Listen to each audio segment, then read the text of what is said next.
국제거래라는 것은 일단은 그 세 가지 종류로 크루그먼께서 구별을 하고 계세요.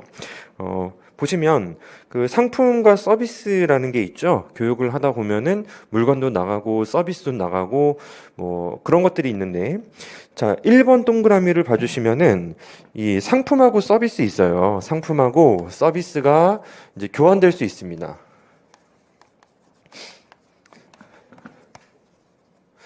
근데 이제 일반적으로 국제경제학에서 무역론하고 금융론의 가장 중요한 차이점이 뭐냐면, 이제 무역론에서는 일단은 그 기본적으로 그 환율이 등장하진 않아요.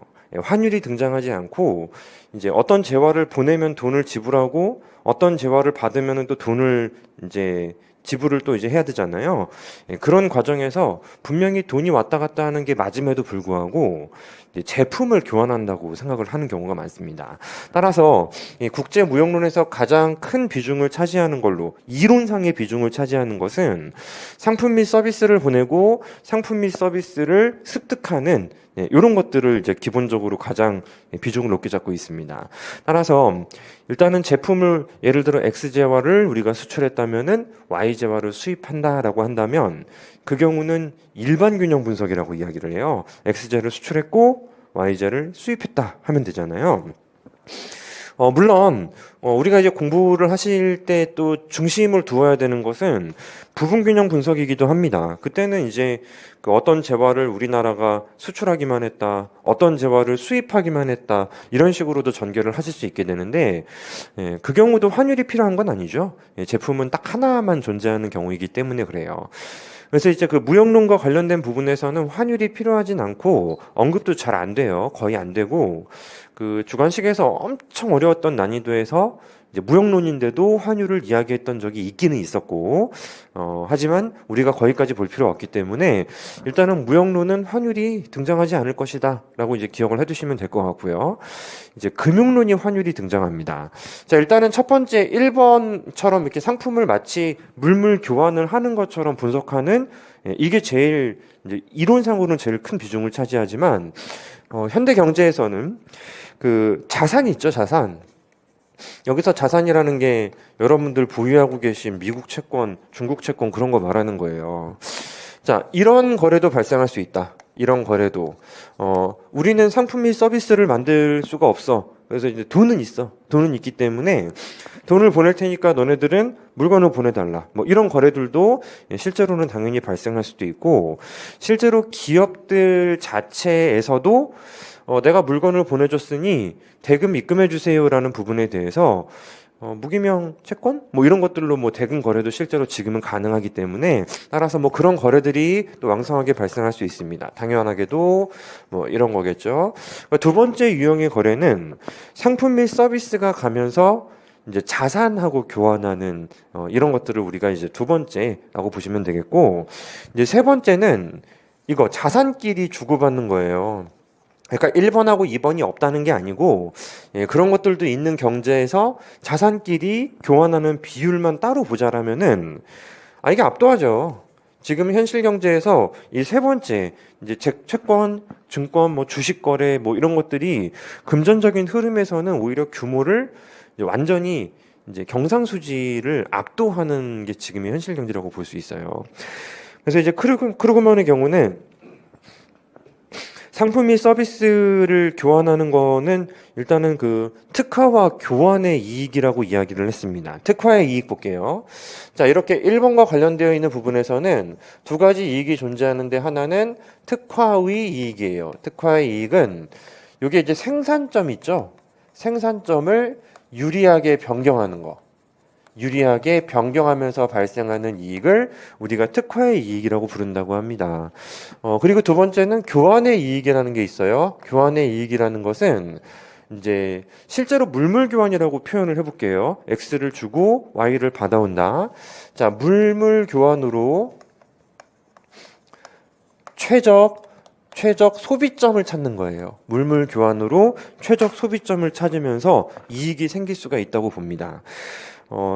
특허와 교환의 이익이 발생한다고 보는데, 이제 구체적인 어떤 무역 이론들이 등장하겠죠. 물론 우리가 이제 모조리 오늘 커버할 수는 없겠지만은, 이제 기본적으로 이제 그러면 어떤 이유로 어떤 재화를 더 많이 생산하게 되어서 특허가 되는지, 또 어떤 이유로 제품을 교환하면서 이제 무역의 이익을 누리게 되는지, 이런 부분들이 이제 모형 따라서 정리가 되는 겁니다.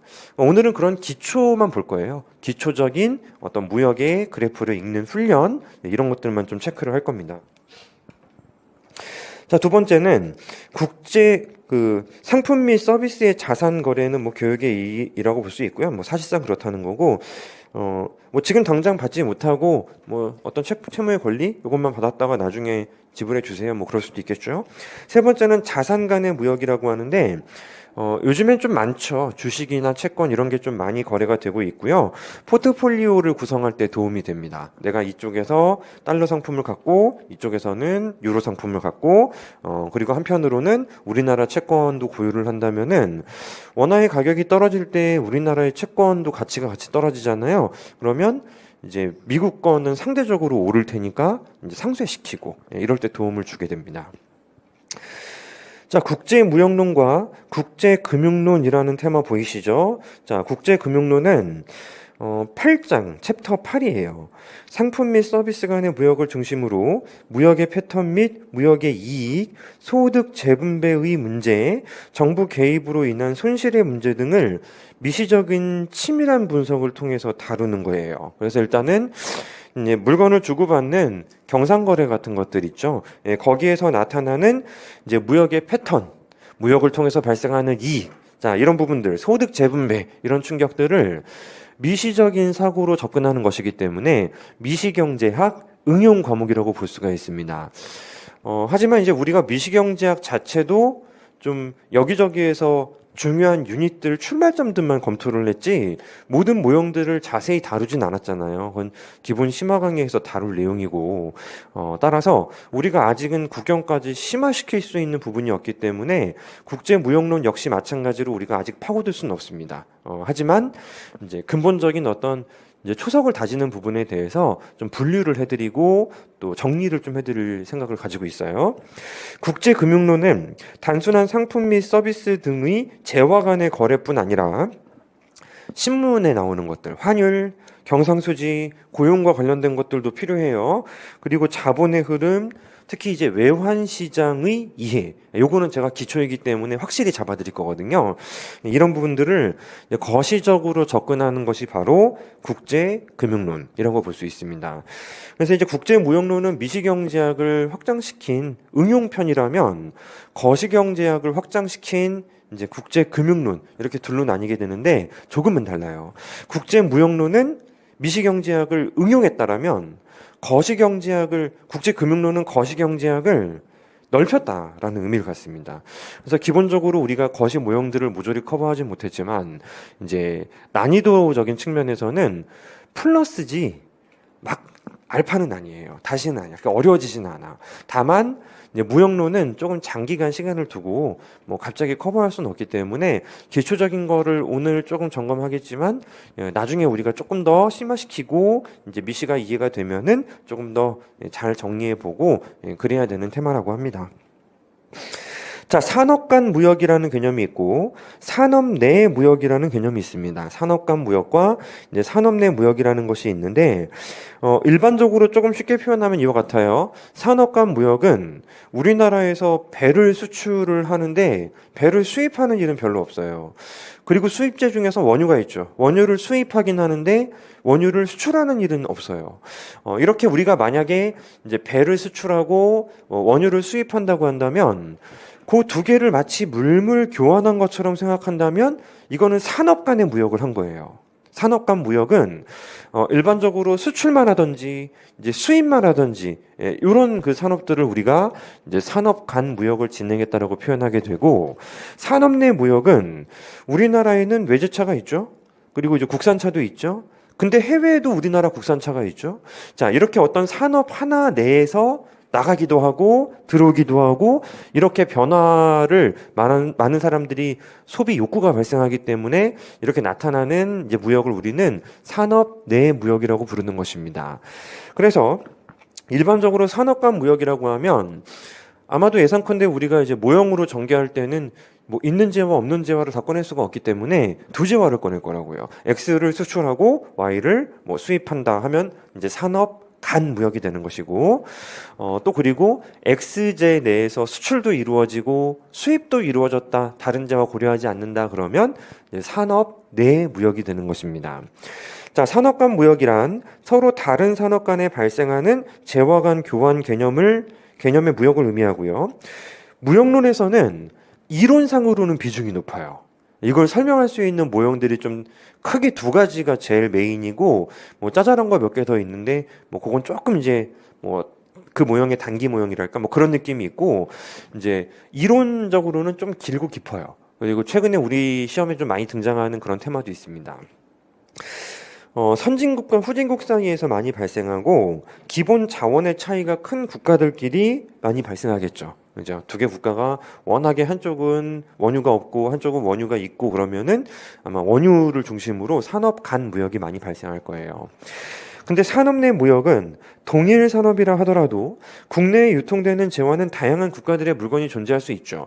나는 국산 차도 있지만 해외 수입차도 구매를 하고 싶어 라고 한다면 그거는 이제 우리가 이제 수입을 해와야 됩니다. 있는데도, 국내에서 생산을 하는데도, 반대로 우리 차도 해외에 나가요. 뭐, 일본, 뭐, 미국, 일본은 거의 안 나가지. 그러니까 미국 이런 데도 우리나라 차가 제법 팔리고 있단 말이에요.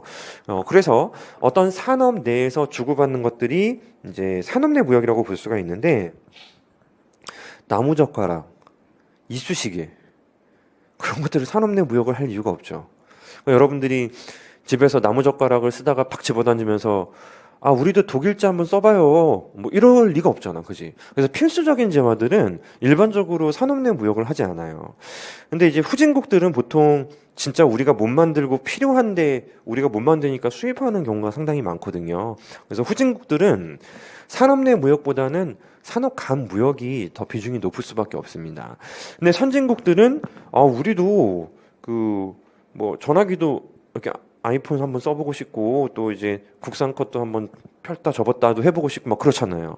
예, 그렇기 때문에 이제 기호 상품들이 좀 사는 게 좀 여유가 있는 국가들, 사는 게 여유가 있는 국가들이 그제서야 이제 내가 배고픈 시절 기억 못하고 이제 옷도 이제 막 뭐 저기서 막 이탈리아에서 왔어, 막 이탈리아에서 저기 아주 그냥 수작업을 했대 하면서 이런 것들을 써보고 싶지 않겠어요. 그래서 일반적으로 산업 내 무역은 선진국 쪽에서 좀 많이 발생합니다. 그럼 우리가 상식적인 선에서 이제 정오를 가릴 수 있는 상식을 만들어 보자는 거지. 산업 간 무역의 비중이 많겠습니까? 돈으로. 산업 내 무역의 비중이 많겠습니까? 돈으로. 누가 더 돈이 많아? 후진국이에요? 선진국이에요? 선진국이지. 예, 선진국이 돈이 많아요. 선진국들이 산업 내 무역을 주도한다면 산업 내 무역의 규모가 아마도 훨씬 더 높을 것이다. 물론 선진국들도 본인들이 못 만드는 거를 산업 간 무역을 해요. 하지만 본인들 입장에서 이제 기호적인 부분들에 대해서 주고받는 산업 내 무역을 선진국들이 주도한다면 예상컨대 선진국들이 훨씬 더 돈이 많기 때문에 그 산업 내 무역으로 오가는 달러, 외환 이게 훨씬 더 많을 거라는 거고 실제로도 그렇습니다. 그래서 이론상으로 비중이 높은 거는 산업 간 무역인데 현실 경제에서 진짜 무역 비중이 높은 것은 압도적으로 산업 내 무역이라고 합니다. 연상되시죠? 선진국들이 하니까 돈 많은 선진국들에 의해서 이제 좀 무역의 규모가 클 것이다. 이렇게 할 수 있습니다. 그리고 지금도 계속 올라가고 있어요. 이제는 개도국 이런 국가들도 조금씩 이제 좀 올라오면서 걔네들도 산업 내 무역에 관심을 갖기 시작하는 거죠. 그러니까 어려울 때는 뭐 우리 국가에 제품이 있으면은 그걸 가지고 뭐 다른 나라 것도 사보고 싶고 그런 일은 없어요. 근데 이제 잘 살면 그게 된다는 거지. 잘 살면 그쪽으로 조금 더 관심이 생기고 쏠리고 할 수 있다라는 겁니다.